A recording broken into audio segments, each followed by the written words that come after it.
하나님 말씀 민수기 5장 11절부터 마지막 절까지 좀 길어도 한 절씩 교독합시다.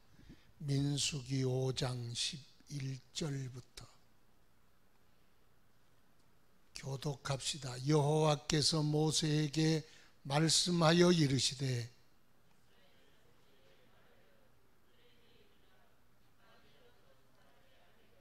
탈선하여 남편에게 신의를 저버렸고 한 남자가 그 여자와 동침하였으나 그의 남편의 눈에 숨겨 드러나지 아니하였고 그 여자의 더러워진 일에 증인도 없고 그가 잡히지도 아니하였어도 그 남편의 의심이 생겨 그 아내를 의심하였는데 그의 아내가 더럽혀졌거나 또는 그 남편이 의심이 생겨 그 아내를 의심하였으나 그 아내가 더럽혀지지 아니하였든지 그의 아내를 데리고 제사장에게로 가서 그를 위하여 보루가루 10분의 1 에바를 헌물로 드리되 그것에 기름도 붓지 말고 유향도 두지 말라. 이는 의심의 소재요 죄악을 기억나게 하는 소재라. 제사장은 그 여인을 가까이 오게 하여 여호와 앞에 세우고 토기에 거룩한 물을 담고 성막 바닥에 티끌을 취하여 물에 넣고 여인을 여호와 앞에 세우고 그의 머리를 풀게 하고 기억나게 하는 소재물 곧 의심의 소재물을 그의 손에 두고 제사장은 저주가 되게 할 쓴물을 자기 손에 들고 여인에게 맹세하게 하여 그에게 이르기를 내가 내 남편을 두고 탈선하여 다른 남자와 동침하여 더럽힌 일이 없으면 저주가 되게 하는 이 쓴물의 해독을 면하리라. 그러나 내가 내 남편을 두고 탈선하여 몸을 더럽혀서 내 남편 아닌 사람과 동침하였으면 제사장이 그 여인에게 저주의 맹세를 하게 하고 그 여인에게 말할지니라. 여호와께서 내 넓적다리가 마르고 내 배가 부어서 내가 내 백성 중에 저주거리 맹세거리가 되게 할지라. 이 저주가 되게 하는 이 물이 내 창자에 들어가서 내 배를 붓게 하고 내 넓적다리를 마르게 하리라 할 것이요. 여인은 아멘 아멘 할지라. 제사장이 저주의 말을 두루마리에 써서 그 글자를 그 쓴물에 빨아넣고 여인에게 그 저주가 되게 하는 쓴물을 마시게 할지니 그 저주가 되게 하는 물이 그의 속에 들어가서 쓰리라. 제사장이 먼저 그 여인의 손에서 의심의 소재물을 취하여 그 소재물을 여호와 앞에 흔들고 제단으로 가져가서 제사장은 그 소재물 중에서 한 움큼을 취하여 그 여자에게 기억나게 하는 소재물로 제단 위에 불사르고 그 위에 여인에게 그 물을 마시게 할지라. 그 물을 마시게 한 후에 만일 여인이 몸을 더럽혀서 그 남편에게 범죄하였으면 그 저주가 되게 하는 물이 그의 속에 들어가서 쓰게 되어 그의 배가 부으며 그의 넓적다리가 마르리니 그 여인이 그 백성 중에서 저주거리가 될 것이니라. 그러나 여인이 더럽히는 일이 없고 정결하면 해를 받지 않고 임신하리라. 이는 의심의 법이니 아내가 그의 남편을 두고 탈선하여 더럽힌 때나 또는 그 남편의 의심이 생겨서 자기의 아내를 의심할 때 여인을 여호와 앞에 두고 제사장이 이 법대로 행할 것이라. 남편은 무죄할 것이요 여인은 죄가 있으면 당하리라. 아멘. 주여 주의 말씀으로 깨달아지게 하시고 그 말씀으로 순종하게 하시고 그 말씀이 복이 되고 삶의 능력이 되게 하옵소서. 세상은 어두워져 가도 우리는 말씀의 빛에 살게 하시고 항상 마음의 담대함으로 이기어 승리하게 하옵소서. 예수님 이름으로 기도드리옵나이다. 아멘. 비대면으로 예배를 드리는데 어디서든지 은혜 받기 바랍니다. 그곳에도 하나님의 은혜가 있을 줄 믿습니다. 그래서 총회적으로 자기 집회 나가지 말아라 그랬는데 이런 일이 사다지가 벌어져서 또 이제는 하여튼 그렇습니다. 시키는 대로 순종하면 다 은혜가 돼. 정치적인 의견은 태극기든지 촛불인지 자유가 있으니까 사상과 정치에 자유가 있지만 그래도 교회에서 권면한 대로 하면 복이 됩니다. 오늘은 의심의 소재에 대하여 말씀하고 있습니다. 별로 중요한 것 같지 않지만 그래도 중요합니다. 뭐가 중요할까요? 가정의 행복이 중요하잖아요. 또 가정의 거룩함, 그로 말미암아 이 세상에 끼치는 그리스도인의 영향력, 선한 영향력이 중요합니다. 그래서 의심의 소재는 시대에 뒤떨어진 말씀이다 생각하지 말고, 옛날의 이야기다 하지 말고, 삶의 원리는 옛날이나 지금이나 다 똑같은 거예요. 부부가 함께 살아가는 일에 뭐가 필요하냐? 사랑이 필요하죠. 사랑해야 살잖아요. 미워하고는 못 살잖아요. 근데 사랑보다 살아보면 중요한 것이 있어. 그게 뭐냐? 믿음이라는 거예요. 믿음. 믿음이 중요해. 사랑 때문에 결혼하지만 살다 보면 믿음이 중요해. 믿음. 그러면 우리와 하나님의 관계도 우리가 하나님을 사랑해. 하나님이 사랑이 계속되면 좋을 텐데 또 때로는 떨어질 수도 있어. 그렇지만 마지막 버티게 하는 건 믿음이요. 믿음. 우리가 하나님을 믿고 하나님이 또 나를 믿고, 신랑이 신부를 믿고 신부가 신랑을 믿고, 그렇게 서로 믿음이 생겨야 부부간에 가정을 이루고 공동체를 이루고 살아갈 수가 있는 겁니다. 그런데 이 신뢰, 부부의 신뢰 간에 가장 밑바탕이 되는 신뢰가 있는데 그게 정절에 대한 신뢰입니다. 그러니까 서로가, 아내는 남편에게, 남편은 아내에게 마지막 최후의 보로처럼 거는 신뢰가 있어. 아무리 그래도 내 아내는 나만을 바라보고 나를 사랑하는 나의 꽃이요. 남편은 그래도 나를 믿어주고 나와 함께하는 나비 같은, 나만의 나비다. 꽃과 나비처럼 나만을 위한 존재다. 그렇게 서로 신뢰야 믿음이 생겨야 돼. 그래서 부부간에 적당히 속이고 속고 살고, 그렇게 속고 속이고 인간들이 사는 거 아닙니까? 그렇지만 마지막까지 신뢰가 무너지지 아니할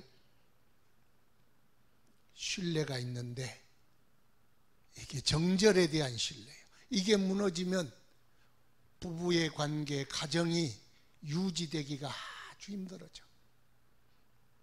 다른 문제는 약간씩 이해도 하고 용서도 하고 눈도 감아주지만, 그러나 눈 감아줄 수 없는 부분이 있는데 이것이 바로 성적 정절이야.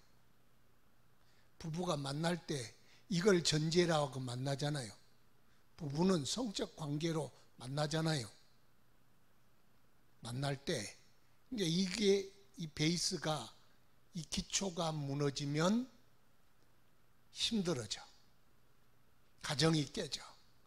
그러면 인간이 받는 스트레스와 이 불행, 행복이 사라지고 기쁨이 사라지고 받는 그런 데미지가 얼마나 큽니까?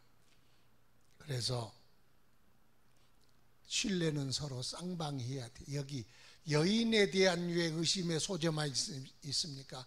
남편에 대한 의심의 소재도 있어야지. 그런데 옛날에는 좀 그랬어. 여자가 약자요.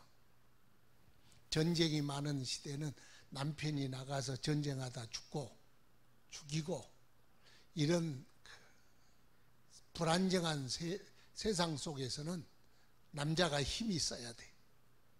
그런 시대를 생각하고 읽으면 됩니다. 잠언 31장에 보니까 현숙한 아내, 현숙한 여인, 현숙한 부인이 하나님이 주신 축복이다 그러잖아요. 마누라 잘 만나는 게 큰 복이잖아요. 처복이 큰 복입니다. 그런데 잠언에서 이상적 여인상이 현숙한 여인이라 하는데 여러 가지 말씀이 있지만 15절 보니까 누가 현숙한 여인을 찾아 얻겠느냐 그의 값은 진주보다 더하니라. 그런 자의 남편의 마음은 그를 믿나니 산업에 핍절하지 아니하겠으며 그런 자는 살아있는 동안에 그의 남편에게 선을 행하고 악을 행하지 아니하니라 그랬어요. 현숙한 여인이 누구냐? 남편이 신뢰할 만한 여인, 그를 믿나니 능력도 믿고 정절도 믿고 그 모든 것을 믿을 만한 여인, 그래야 남편이 밖에 나가서 일 열심히 하지 않겠어요? 아내를 못 믿으면 남편이 일하기가 밖에 나가서 집중이 안 돼, 사회생활이 안 돼, 인간관계가 잘 형성이 안 돼. 이게 마음이 복잡해져. 베이스 캠프가 안전해야 나가서도 잘 싸우고 나가서도 이기고 성과를 낼 텐데 뒤에 있는 베이스 캠프가 영 시원찮하고 불안해. 그럴 때 남자가 집중하고 일할 수 있겠어요? 그러니까 아내를 믿나니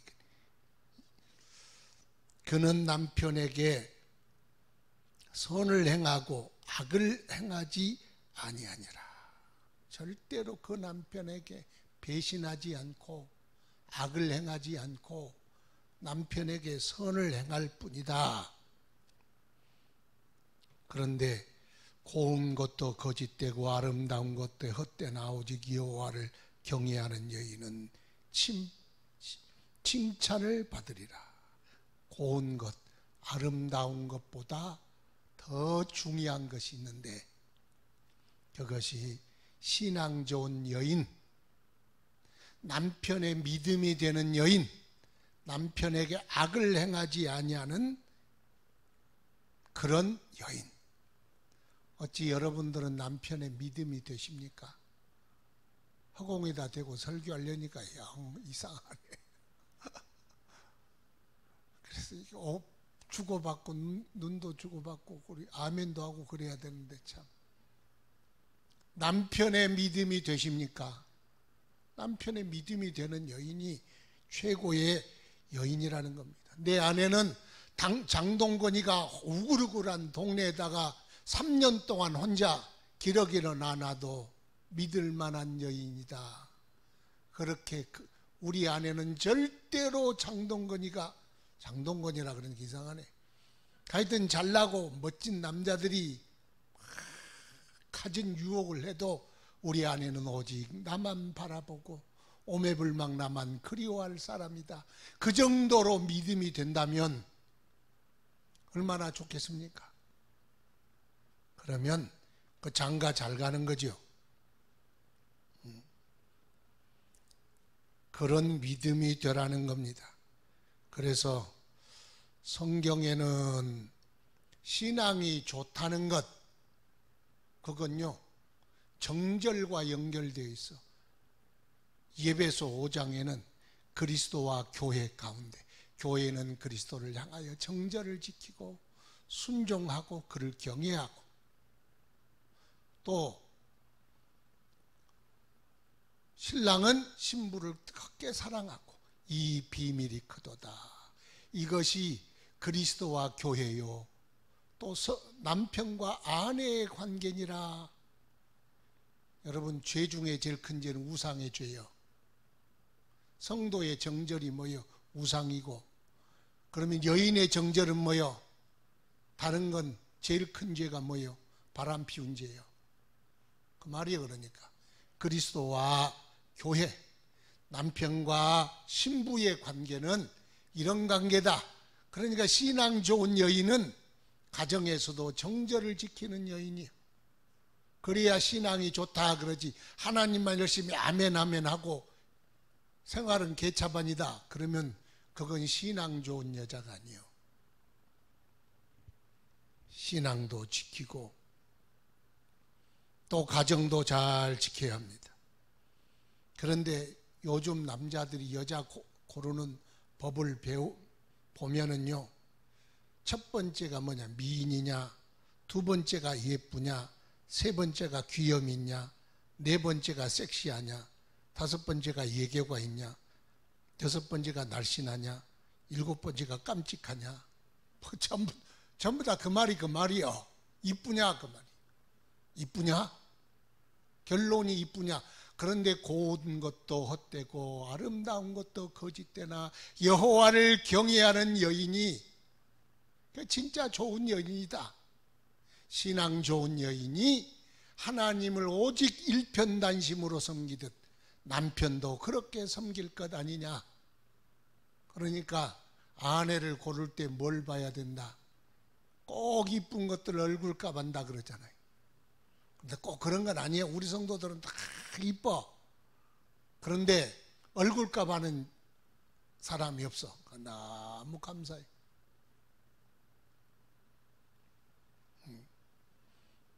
어디를 보니까요 그러더라.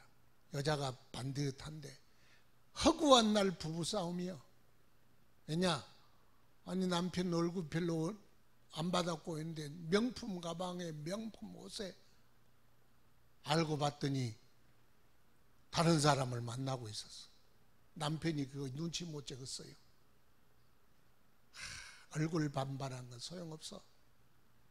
소용없는 게 아니라 좋기는 좋지만 더 중요한 걸 놓치지 말라. 주님이 그렇게 말씀하셨습니다. 그래서 하여튼 신앙 좋은 여인이 제일이다. 그러면 첫 번째는 신뢰가 있어야 한다. 두 번째는 그런데 잘 살아도 의심이 생기면 어떻게 합니까? 그게 문제잖아요. 의심이 생길 수 있어 살다 보면. 의심이 생기면 어떻게 합니까? 그러면 반드시 해소해라.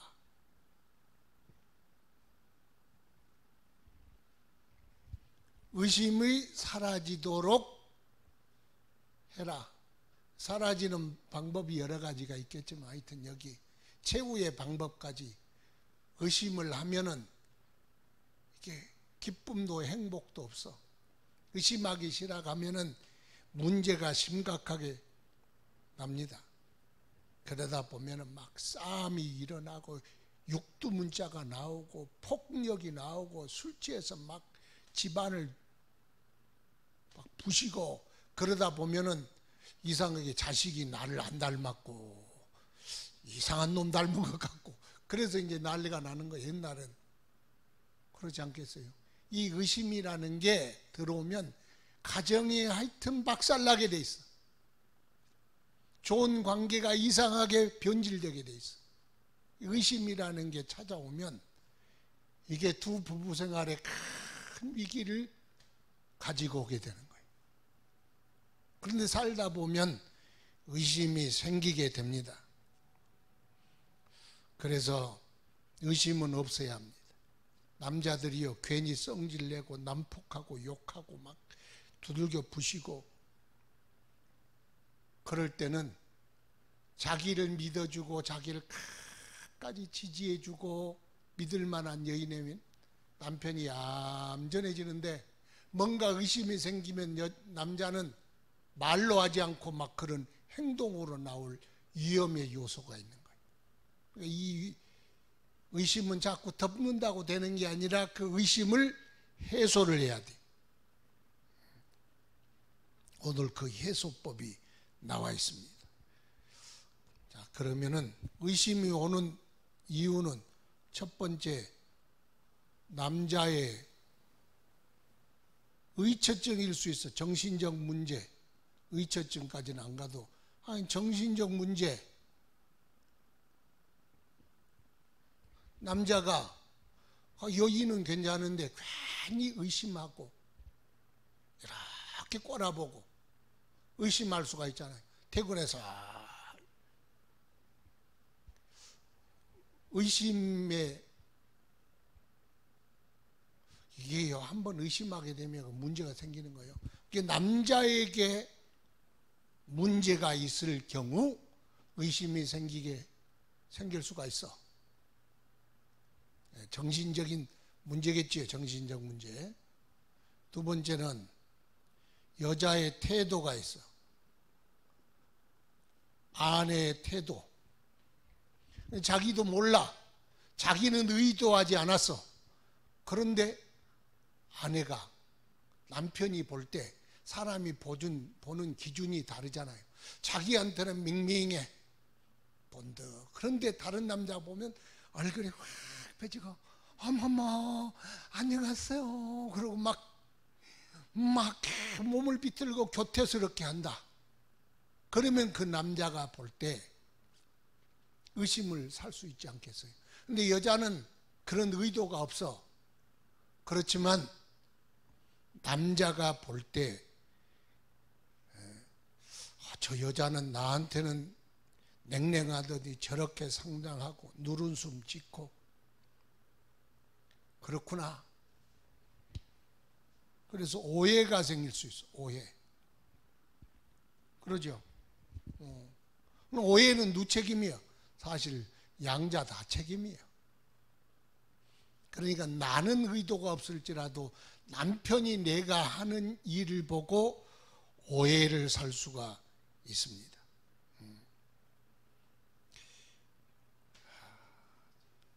그래서 자신의 습관일 수가 있고 신뢰가 쌓이기 전에는 이런 것들이 사소한 오해가 되고 그래서 부부관계가 흔들릴 수가 있습니다. 그럴수록 그러니까 말을 많이 해야 돼.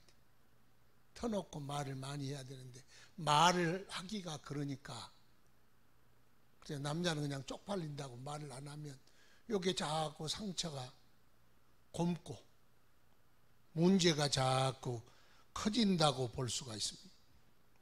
그래서 그것도 해소를 해야 합니다. 또 세 번째는 진짜로 있겠지요. 의심이 생기는. 그런데 물증은 없는데 심증은 있는데 물증이 없어. 물증이 있으면 이미 가버리는 거죠. 저 여자가 아무래도 이상하다. 느낌이 이상하다. 뭔가가 있는 것 같다. 실제로 이제 의심이 될 경우가 있겠죠. 이런 주님이 뭘 이런 것까지 써놨을까? 아니요. 이게 너무 중요한 거예요. 모든 사회의 가장 기본적 단위가 가정이에요.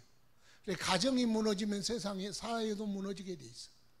가정이 평안하고 가정이 행복하고 가정이 든든할 때 문화도 든든하고 세상도 든든하게 되는 거예요.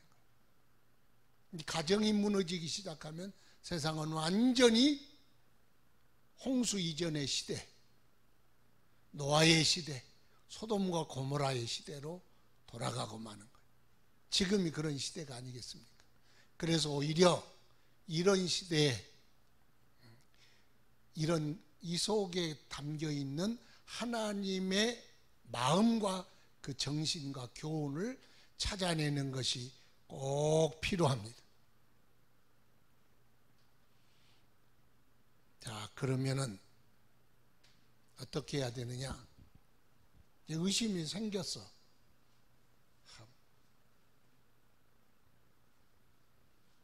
안 생기면 좋지만 거기에 살다 보니까 생겼어. 그러면 뭐 다 아는 말이요. 대화하라. 충분히 대화하라. 그대의 마음을 말하고 나도 그대에게 말하고, 부부가요 자 밑바닥까지 터놓고 이야기를 하는 게 좋아. 나는 당신을 사랑합니다. 나도 나는 당신 너무 사랑하는데 당신이 이 세상에 최고로 멋져. 이 세상에 누가 와도 당신과는 바꿀 수 없어. 당신이 너무너무 멋져요. 너무너무 듬직해요. 그대 잘 만나는 것이 너무 좋습니다. 칭찬해줘. 나는 당신밖에 없다고. 뿐만 아니라 나를 믿어달라고. 나는 당신만 바라보고 사는 해바라기 같은 존재라고. 혹시 내가 무슨 실수를 하거든 나에게 말해달라고. 그런 말을 하면은 그걸 설득시키고, 또 이쪽에서도 그건 아니라고. 나는 당신이 좋다고. 이렇게 서로 소통하고 사랑을 늘 확인하고, 그렇구나. 의심에 그늘이 들이우지 않도록 항상 신뢰의 밝은 빛을 환하게 비칠 필요가 있어. 그러니까 충분한 대화가 필요하고, 오해가 생기지 않도록. 그래서요, 참외밭에서는 신발끈을 고쳐 신지 않고, 오얏 나무 아래서는 갓끈을 고쳐 쓰지 않는다. 갓끈을 물론 고쳐 쓰지만 오해할 만한 일을 만들어내지 않고, 혹 그런 일이 있거든 대화로, 충분한 대화로 풀어내면 의심은 줄어들고 신뢰는 높아가는 겁니다. 대화가 참 중요합니다. 대화가. 그래도 안 된다. 그러면 15절에 보면 그 아내를 데리고 제사장에게로 가서 그를 위하여 보리가루 10분의 1 예발을 헌물로 들이되 그것에 기름도 붓지 말고 유향도 두지 말라. 이는 의심의 소재요 죄악을 기억나게 하는 기억의 소재라. 소재를 하나님께 영광 돌리려고 드리는 소재인데, 이 소재는 다른 거 다 하지 말고 그것도 보룻가루만. 보룻가루가 좋은 가루는 아니야. 보룻가루를 또 거기에 뭐 다른 거 다 섞지 말고 그냥 맹가루, 그걸 드려라. 이건 의심의 소재다. 소재의 종류가 조금 바뀌죠. 텅 빈 방송을 때 턱 이렇게 카메라 보고 설교를 하던데, 그분들 대단하신 분이요.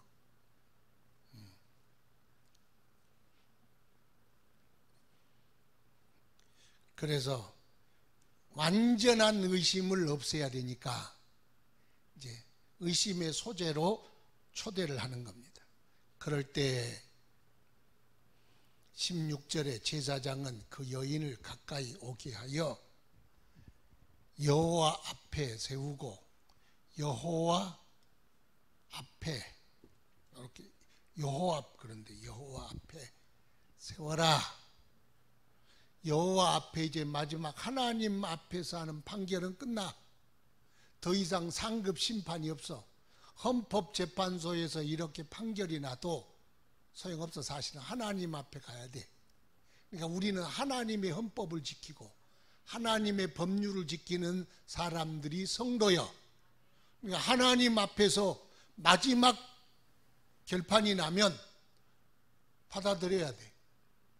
하나님이 심판해도 하나님 그것도 모르면서 우리 아내가 그런 여자가 아니라니까 이러면 안 돼. 모든 의심을 싹 하나님 앞에서 의심은 지우고 오해는 불식하고 다시 하나님이 죄 없다 그러면 아멘 하고 받아들여야지. 그걸 또 하나님 잘 모릅니다.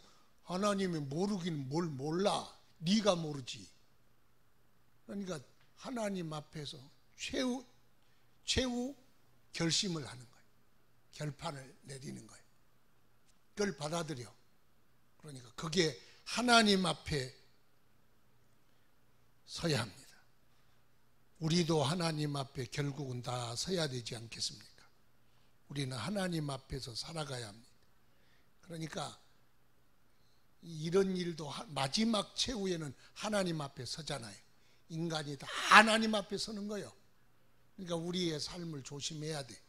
하나님 앞에 서라. 두 번째는 토기의 성수를 담고 제사장이 밟고 다니는 성소에 흙을 거기다가 집어넣어. 성수에다가. 성수에다가 흙. 무슨 흙? 성전이 바닥에 있는 흙. 그걸 거기다가. 하여튼 성수에다가 흙을 넣으면 어떻게 합니까? 그래도 흙을 넣어. 흙을 넣는다는 말은 옛날에 배로 흙으로 기어다닌다. 그건 저주여. 그러잖아요. 하나님께서 이 뭐라 그럴까? 가정을 깨뜨리는 음행에 대하여 어떻게 바라보시는가에 대한 하나님의 시각이에요. 뱀이 기어다니듯 하나님께서 그것을 하여튼 땅바닥에 밟는 그처럼 그렇게 생각하신다. 우리가 가정에 대한 의무를 깨고 남편을 두고 뒷구멍에서 이상한 짓을 했다. 하나님 볼 때 그거요. 저질스럽고 저주스러운 행위라는 거야. 하나님의 보시는 시각을 반영한다. 그렇게 볼 수가 있어. 그러니까 하면 안 돼. 한마디로. 하면 안 되는. 그 다음에는 머리를 풀게 하고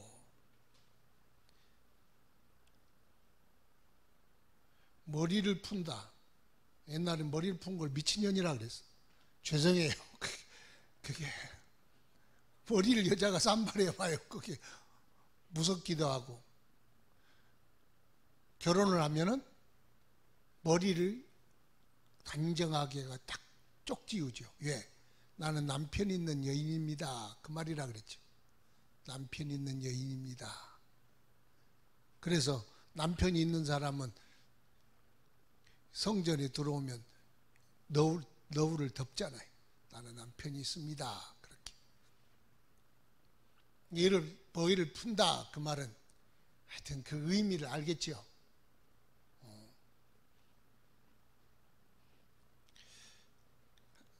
하여튼 권위에 복종치 않는 영적인 모습이 산발한 모습과 같다. 그런 뜻이에요. 그러니까 별로 좋은 모습이 하나도 없어. 여기 머리를 풀어 산발을 해라. 그 다음에 이제는 그 소재를 들고 맹세케 하라. 더럽힌 일이 네 몸을 더럽힌 일이 없으면 쓴 물에 독을 면하게 되리라. 반대로 탈선하여 더럽히고 다른 사람과 동침하면 여호와께서 내 넓적다리를 마르게 하고 배가 붓고 백성 중에 저주거리가 되게 하리라 하면 너는 아멘 아멘 하지니라. 거기다가 이제 저주거리를 썼어. 네 넓적다리가 마르고 배가 붓고 그래 사람의 저주거리가 되고 결국은 죽으리라. 하여튼 그러면 아멘 아멘 하라. 그 저주의 두루마리를 쓴 글을 또 그걸 빨아가지고 그 물 속에다 또 넣어. 그 물이 흙도 있지 뭘 또 있지 하여튼 그래요. 그게 전부 맹세 그런 것들이 있죠. 담겨 있죠. 그리고 제단 앞에 흔들고 소잿물을 제단에 불태우고 그 물을 여인에게 마시게 하라. 이제 마시는 게 마지막 마시게 하라. 의심의 소잿물을 마시게 해라. 그런데 죄를 범하였으면 말씀대로 저주를 받고, 의심이 할 일을 안 했는데 이렇게 됐다 그러면 너는 복을 받아 그 모든 일들이 너에게 이르지 않고 너는 대신 임신, 옛날에 임신은 큰 여인에게 축복이었어. 벌은 네가 죄를 범하였으면 벌을 받고, 죄를 범하였지 아니하면 너는 어떻게 된다고요? 임신을 하리라, 복을 받으리라, 결판이 난다. 그러면 너는 다시 가정으로 돌아가 이제 행복을 다시 되찾게 될 것이다. 그래서 의심의 소재를 그렇게 기록해 놨습니다. 왜 기록했느냐? 결혼의 거룩함을 지키고, 그리고 혹이라도 있을지 모르는 가정의 정절에 대한 유혹을 이기도록 예방접종을 하는 거예요. 절대로 살아계신 하나님이 그걸 바라보시고 기뻐하지 아니하시니 저러면 안 되겠다. 그렇게 예방조처로 말씀한 거예요. 두 번째는 옛날에 여인들이 얼마나 여성 인권이 약합니까? 요즘이야 뭐 여성의 상상의 시대예요. 상상의 시대. 요즘은 여자가요 자기를 보는데 남자가 기분 나쁘게 봤다 그러면 성희롱이에요. 터치를 했다 근데 마음에 들면은 괜찮다 그러면은 성폭행이 아니에요. 그런데 어쨌다 그러면 성폭행이에요. 그 여자가 자기 마음에 드느냐 안 드느냐에 따라서 그게 성희롱이 되기도 하고 아니게 되기도 하고, 하여튼 다 그런 건 아니야. 좋은 점도 있고, 딸을 키우는 입장에서 참 여성 인권은 신장돼야 마땅하지만 너무 지나치게 요즘 또 그런, 아니요 이거 나가면 안 되는데, 하여튼 그렇지만 남편의 의심과 학대로부터 여자를 보호하려는 의도가 있어. 최종으로 판결 내리면 남자가 더 이상 뭐 의심할 여지가 없잖아요. 하나님께서 그렇게 했으니까. 지금이 그거 한다고 되겠어. 옛날 고대 사람들은 신본주의 세상이, 사람들의 생각이 과학 중심의 사고가 아니라 하나님 중심, 신앙 중심의 사고를 했기 때문에 옛날에는 그렇게 하면 받아들였어. 요즘이야 여러분 그렇게 한다고 받아들이겠어요? 그러니까 우리가 얼마나 인본주의에 실증주의에 막 여기에 찌들어 있는지 몰라. 받아들이면 얼마나 좋겠습니까? 하여튼 형사치수제도나 의심의 소재 제도 같은 것도 다 사실은 가만 들여다보면 여성을 보호하려는 의도예요. 여자가 얼마나 뭘 바람피겠어요 옛날에. 그렇잖아요. 오히려 남편의 의심이 더 컸지. 그러니까 여자를 다시 가정으로 복귀시키고 가정을 회복시키려는 하나님의 의도가 있었다는 겁니다. 그리고 가정의 행복이 곧 사람의 행복이다. 행복을 지켜주려는 하나님의 의도였다. 그래서 가정의 문제가 아주 중요하다. 그리스도인의 가정들은 거룩해야 합니다. 거룩함을 지켜야 합니다. 성적으로도 거룩해야 합니다. 옛날 이전에 예수 믿기 전에 그런 거 다 이제 회개했으면 잊어버리고 이제부터라도 하나님 앞에서 신뢰를 받고 남편에게 신뢰를 받고, 그래서 가정을 신뢰가 바탕이 되어 사랑을 더하는 행복한 가정이 되어야 합니다. 가정을 위한 말씀이기도 합니다. 여자의 인권을 위한 말씀이기도 합니다. 하나님의 거룩함을 나타내기 위한 말씀이기도 합니다. 그래서 이 말씀을 마음에 새기고 우리 가정 다시 돌아보고 서로가 충분한 대화를 하고 서로 존중하고, 그래서 의심의 검은 그림자가 끼지 않도록 항상 예수 믿는 사람은요, 부부들이 가정 예배를 드리고 이럴 때일수록 가정 예배 더 드려야 돼. 서로 신뢰하고 칭찬하고 사랑을 고백하고 나는 당신밖에 없다. 하나님이 2번의 인생을 준다 할지라도 나는 당신 만나러 달려가리라. 그게 말 발림 아닙니까? 좀 해. 좀 안 한 것보다 하는 게 나아. 곰보다는 여우가 데리고 사는 게 좋다 그러잖아요.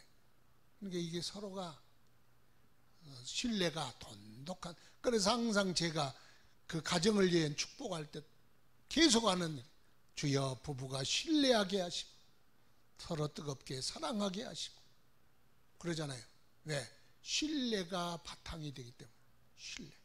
남편이 아내를 믿어주고 아내는 남편을 믿어주고 서로 믿음의 기반을 두도록 서로 삶을, 서로 생각을 투명하게 나누는 그런 노력이 필요합니다.